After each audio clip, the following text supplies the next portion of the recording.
Hi everyone, welcome to my channel. So today I have a fun ranking video for you all. So I am going to be ranking all of the palettes that I purchased and brought into my collection in 2024.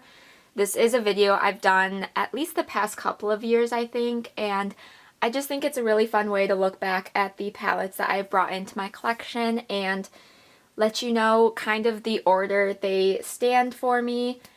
This is completely for fun, and honestly my rankings kind of change day to day, and I really do enjoy all of these palettes, but I did my best to rank them and I'm excited to share that with you all. But before we get into today's video, if you would consider subscribing, I would greatly appreciate it. I post a lot of eyeshadow palette content, tutorials, different panning projects, so if any of that interests you, please subscribe and we can jump into today's video. So I have 9 palettes to rank for you all today. I have been trying to get a little bit more conscious about what I bring into my collection. I don't have any specific no-buy rules or anything, but I am trying to be just a little bit more conscious of what I bring into my collection if I really am going to love it and use it. So I have 9 palettes, like I said, and 3 of them are ColourPop palettes, 3 of them are Nomad Cosmetics palettes, and 3 of them are new to me indie brands. So it was kind of a fun little breakdown there. So I am going to start at the bottom with number 9, and that is going to go to my ColourPop Wild Child palette. So this palette, all of the ColourPop palettes are ones that were part of a 9-pan mystery bundle that they had done. It was like $15 for 3 palettes, and I just really didn't want to pass that up, so I did get that little mystery bundle, and this was one of those palettes. So this is their Wild Child palette, and it is a nice neutral palette. So the reason this one is ranking so low is because it's just not as exciting as the rest of the palettes that I've brought into my collection this year. It is just a darker neutral tone palette. The neutrals perform really nicely and I do like them for an everyday look, but it's just not a palette that necessarily excites me as much as some of the other ones. I have grown into someone who really enjoys variety within my palettes. I love to have neutrals mixed with colorful shades, and this one just obviously doesn't really give you that.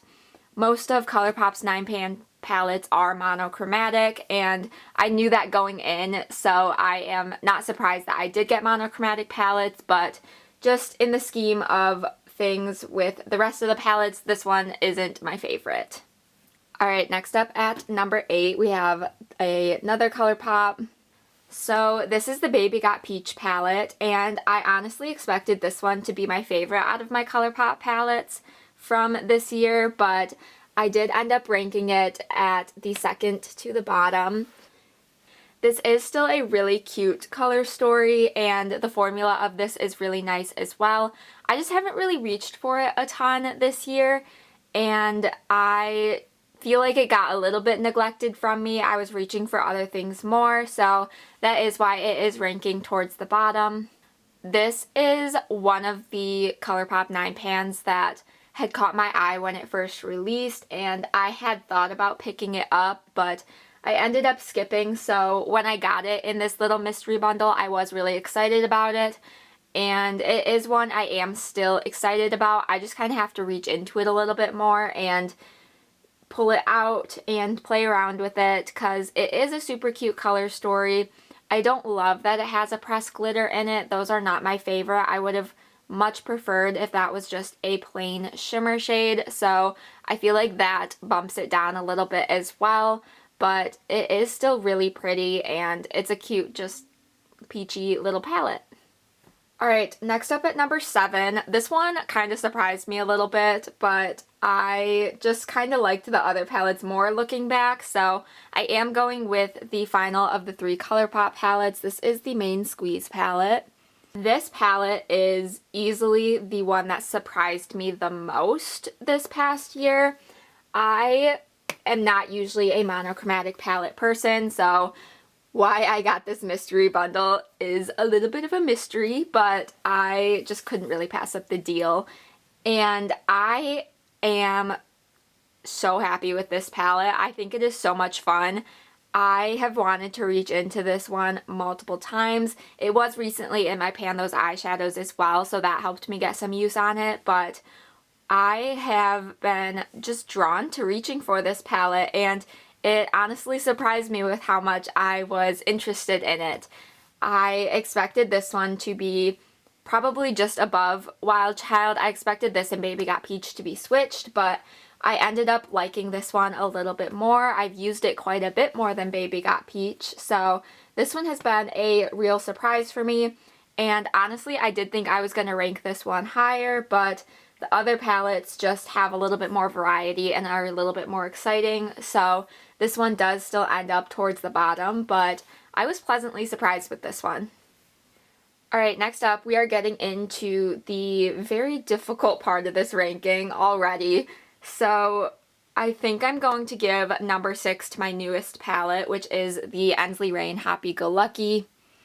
If we were ranking purely based on packaging, this one would be so much higher up. I think this packaging is some of the cutest that I have in my collection. This little bunny is just adorable, but I was going based on color story, and this one is just a little 6-pan palette. I think the color story of this one is super cute. I feel like it's one I am going to be able to get a lot of use out of, but it's just not as exciting as some of the other palettes that I have to rank, with it just being 6 shades. I think the shades that they chose for this palette are so much fun though. I am really looking forward to getting some use on the Thumper shade here. That is one of my favorite tones for a crease shade. The 2 shimmer shades here are absolutely stunning. I do have videos with all of these palettes, so if you want a more in-depth look at any of these, I have those on my channel. You can definitely go check those out. I think the quality of this is really nice. This is the second palette I've tried from Ensley Rain, but this is the first year I've tried Ensley Rain, and I've really enjoyed their formula and the eyeshadows that they have produced in the couple palettes I've bought from them, so I really enjoy this one. This is not a bad palette by any means, it just ended up a little lower than the other ones.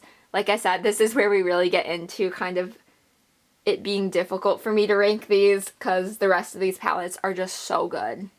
Alright, next up, I went back and forth between this one and the number 4 spot for a really long time, and honestly, I'm still not sure if I am doing this in the order that I actually want them in, but I am going to give number 5 to my Nomad Keys Beachy and Peachy palette.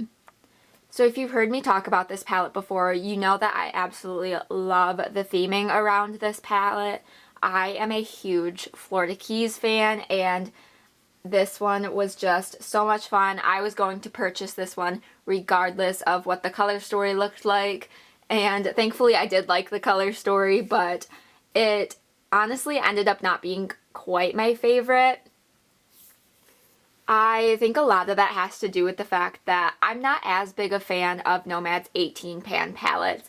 I much prefer their 15-pan palettes, and I know it's just 3 shades different, but in my mind I feel like that makes just a little bit more of a nice curated color story to me. I'm not someone who enjoys a larger palette, so anywhere between like 9 to 12 is probably the perfect range for me, and up to 15, but anything over that just gets a little bit more overwhelming. With that being said, I do really enjoy this color story. I think it has some really fun colors in here. I love this half over here. This entire column of shimmers is probably my favorite in the palette.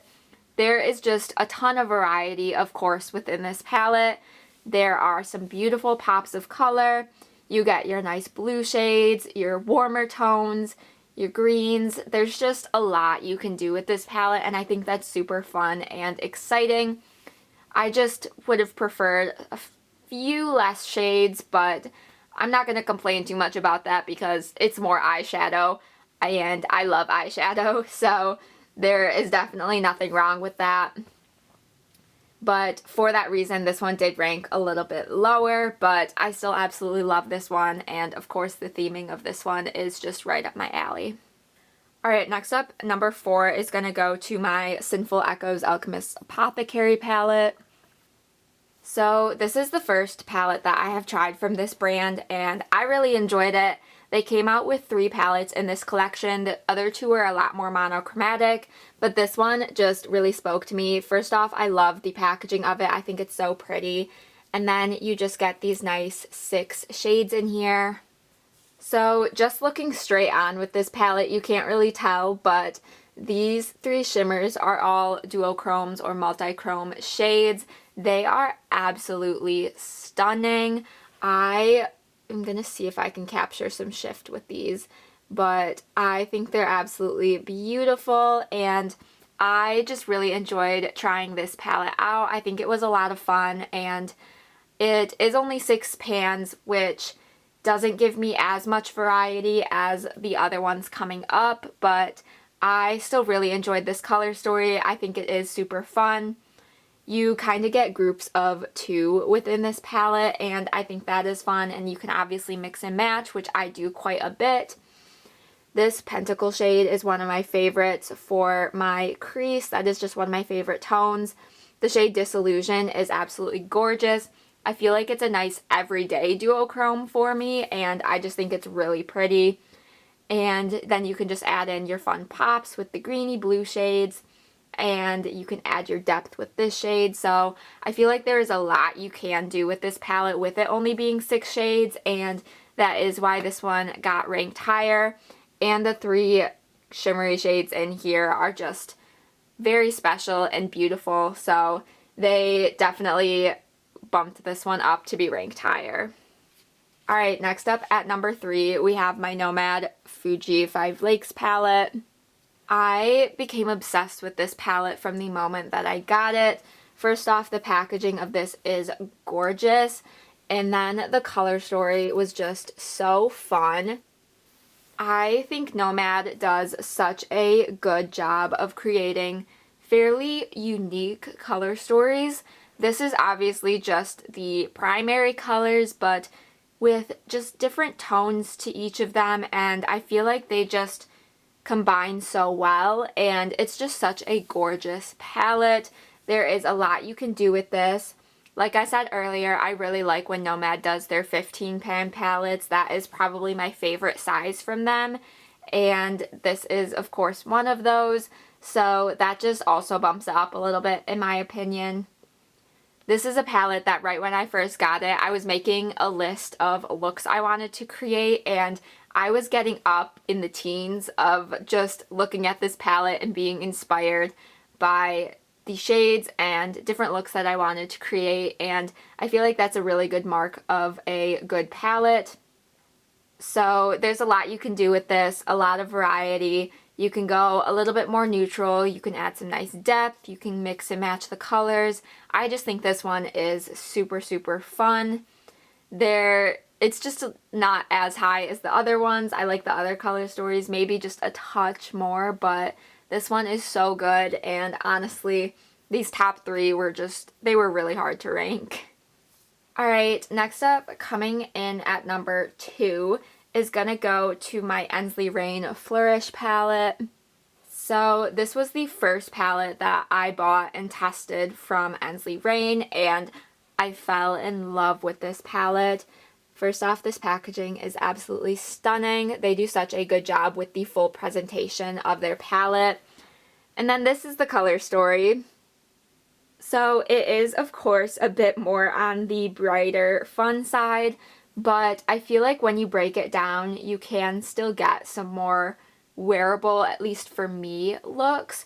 I feel like I would combine Flourish and Sunbeam for an everyday look, put Buttercup Bliss in the inner corner, and that would just be a nice everyday look for me. But you also just have some super fun pops of color in here. This whole entire thing is basically made up of fun pops of color. And I really enjoyed this palette. I think it's just so much fun to play around with. I also really enjoyed the formula of this one. The shimmers in here are a little bit duochromy as well, so that just makes it super fun. This is just a really nice palette. I had debated for a while when this palette was first coming out if I was going to get this one or the Flutter palette that they came out with at the same time, and I, for a very long time, was leaning towards the Flutter palette, but I ended up just kind of looking more into this one and looking at what I could do, and this one ended up speaking to me a little bit more, and I am really happy that I ended up deciding to pick this one up. I just think it's so fun, so colorful. It's a very inspiring palette for me, and I just think it is so beautiful. Alright, our final palette at number 1 is going to go to my Nomad Chicago Speakeasy palette. So this is the newest Nomad palette that I have. They came out with their Polar Express palette, which I did end up skipping on just because I didn't really have room in the budget for it, and I felt like I didn't really need it. It was so pretty, but I ended up being able to talk myself out of that one. But I absolutely love this palette. So like I said, this is the Chicago Speakeasy. I love the theme of this. If you guys know me, you know I love the 1920s. I have the entire Rude Cosmetics Roaring 20s collection, and I absolutely love those palettes. I talk about them a lot. So this one was just so much fun, so beautiful, and the color story really spoke to me. I have mentioned a couple times in this video of the kind of purpley shades that I really love for my crease for everyday looks, and this one has a nice little selection of those more neutral purple shades, which I am very drawn to. I think those are so nice. Those are some of my favorite colors to wear on my eyes. And then you also have a nice neutral section, and I just love being able to have neutrals within this palette, be able to combine those with pops of color if I want, or just go completely neutral. You have a nice black shade, and then you have your fun pops of green. So this palette just really spoke to me. I think the color story is absolutely gorgeous, and this one was I don't want to say an easy top choice for me, because I did struggle with this ranking quite a bit because I feel like I did test out a lot of really nice palettes this year, but this one did just end up being the top one of the year for me. I just really enjoyed it. I've created some really beautiful looks with this one, and I am definitely planning out some more to create, so this one I just really wanted to give the number 1 spot to. So that does conclude today's ranking. Let me know what you guys thought. What is your favorite palette that you have tested out this year? I would love to hear what you guys are wearing and loving. Give this video a thumbs up if you did enjoy. Let me know what else you would like to see from me. Be sure to subscribe so you don't miss out on any future uploads. And with all of that said, I will see you in my next video. Bye!